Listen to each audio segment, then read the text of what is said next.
Ye Chan yang sudah sembuh pergi untuk meminta-minta pada orang-orang. Ye Chan yang sedang duduk, seorang wanita keluar dari rumahnya dan memberikan sisa arang, di mana itu ternyata adalah teman daripada Yusang sendiri. Lantas ia memanggil Yusang. Ye Chan yang malu akan keadaan dirinya berusaha untuk menghindarinya, tetapi Yusang yang sudah tahu bahwa itu adalah Ye Chan berpura-pura dengan mengatakan bahwa itu bukanlah Ye Chan. Lalu Yusang memberikan makanan pada Ye Chan dan ia pun pergi begitu saja. Ketika Ye Chan akan pulang dengan penuh kesedihan, ia melihat ayahnya ditangkap, di mana ayahnya yang sangat kelaparan lantas mencuri makanan, dan orang yang menangkap Katon ternyata mengenali Ye Chan, di mana ketika Ye Chan menjadi juara di Peking, lalu orang tersebut mengatakan bahwa ayahnya akan bebas dengan syarat di mana orang tersebut memberikan sisa makanan anjing dan Ye Chan harus memakannya. Lantas Ye Chan dengan keterpaksaan memakan sisa makanan anjing tersebut hingga ayahnya juga ikut memakannya. Yuxing ternyata melihat Ye Chan dan Kato memakan sisa makanan anjing tersebut dan ia lantas menghampiri mereka. Yuxing dan Guru Mok yang merupakan dari partai pengemis menyuruh mereka supaya ikut bergabung dengan mereka dan Katon pun mau ikut bergabung dengan mereka. Ketika Katon bertanya pada Ye Chan, ternyata dirinya tidak berada di sana karena dirinya begitu malu pada orang yang ia cintai dengan keadaan dirinya yang sudah menjadi pengemis. Singkat cerita, ketika hari Imlek, Yuxing dan temannya memberikan hadiah pada Katon, sedangkan Ye Chan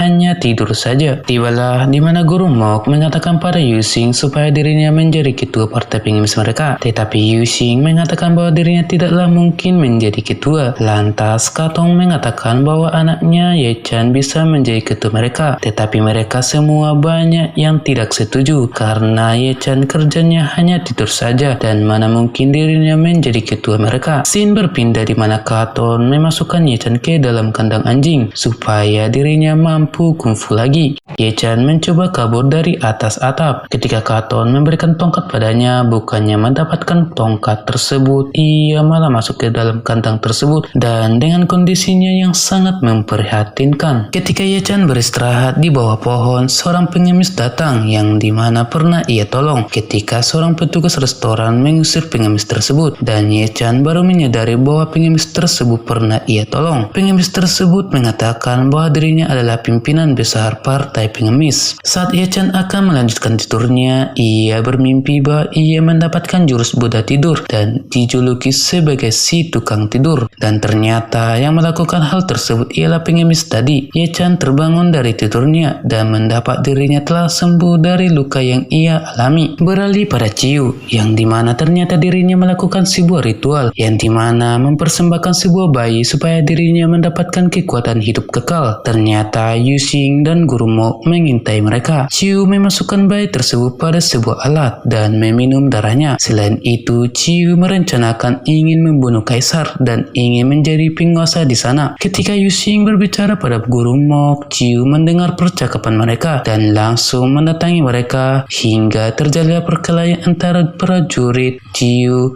Yuxing, dan Guru Mok. Yuxing dan Guru Mok berusaha untuk melawan mereka semua hingga salah satu wanita prajurit Ciu is dead. Yuxing dan Guru Mok mencoba untuk kabur, tetapi Ciu langsung mengejar dan menangkap Yuxing. Guru Mok berusaha untuk melawan Ciu, tetapi Ciu sangatlah begitu kuat. Lantas Guru Mok pergi meninggalkan Yuxing dengan keadaan terluka, sedangkan Yuxing dijadikan sebagai wanita untuk menggoda kaisar nantinya. Di lain tempat, ternyata para anggota pengemis sudah menunggu untuk memilih siapa yang menjadi ketua mereka. Saat itu juga Guru Mok tiba dan mengatakan bahwa pemilihan ketua dimulai dan harus mampu mencabut tongkat tersebut, tetapi mereka semua tidak ada yang mampu dan hanya terdiam saja. Lantas Ye Chan pun bangkit dan menawarkan dirinya untuk menjadi ketua mereka. Dan saat itu juga mereka yang tidak percaya bahwa Ye Chan akan menjadi ketua mereka lantas melemparinya. Saat itu juga Ye Chan diuji oleh beberapa anggota pengemis tersebut. Ketika dirinya dipukul, ternyata ia sudah tidur. Guru Mok kaget melihat di mana Ye Chan memiliki jurus Buddha tidur. Sedangkan beberapa anggota pengemis tersebut berusaha untuk melawan Ye Chan. Tetapi Ye Chan begitu mudah melawan mereka hingga mereka pun kalah. Dan semua anggota pengemis tersebut menyambut Ye Chan sebagai ketua mereka, dan Guru Maut memberikan kitab 8 tapak naga dan pil mujarab. Singkat cerita, di mana sang kaisar akan melakukan untuk memburu hingga ia membawa seluruh pasukannya.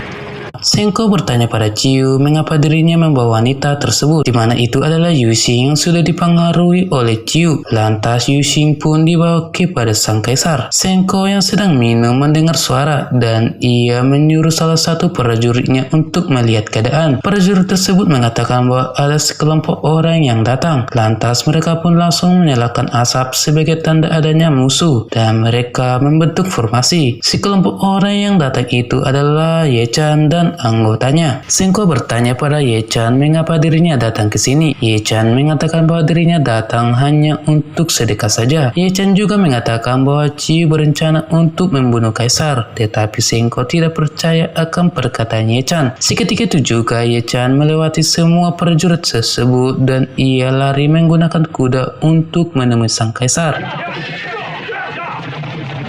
Di lain tempat, ternyata Ciu sudah memulai rencananya dan menyalakan asap beracun. Saat itu juga semua prajurit tumbang akibat dari asap beracun tersebut.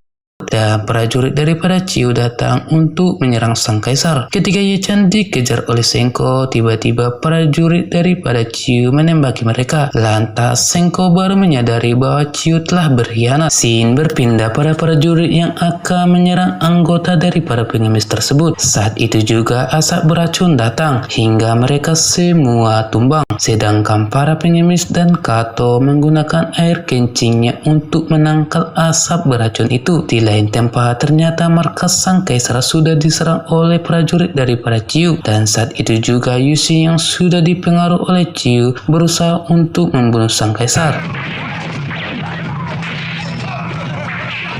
Hingga semua prajurit tersebut berusaha untuk melawan Yuxing. Ketika Yuxing ingin membunuh sang kaisar, salah satu prajurit menendang kepalanya dan saat itu juga ia tersadar. Saat prajurit itu ingin membunuh Yuxing, tiba-tiba Ye Chan datang dan menyelamatkannya. Dan saat itu juga Ciu datang. Ketika dirinya ingin membunuh sang kaisar, Ye Chan melawannya. Ye Chan dengan jurus Buddha tidurnya, ia begitu mudah melawan Ciu dan terjadilah pertarungan antara mereka yang seimbang.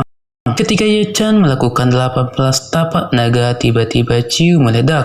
Tetapi dirinya tidaklah mati karena masih 17 jurus yang ia lakukan. Ciu pun mengeluarkan jurusnya hingga Ye Chan terjatuh.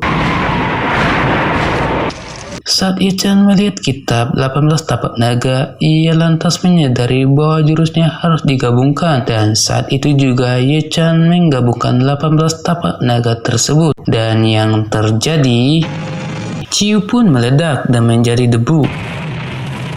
Film diakhiri di mana Sengko dihukum sang kaisar menjadi pengemis seumur hidup, sedangkan Ye Chan hanya meminta supaya para pengemis dihargai, dan film pun berakhir dengan ending yang sangat-sangat mengejutkan. Nah, itulah alur cerita film King of the Gods. Jangan lupa untuk subscribe, like, dan share. Oke, see you next time. Horas.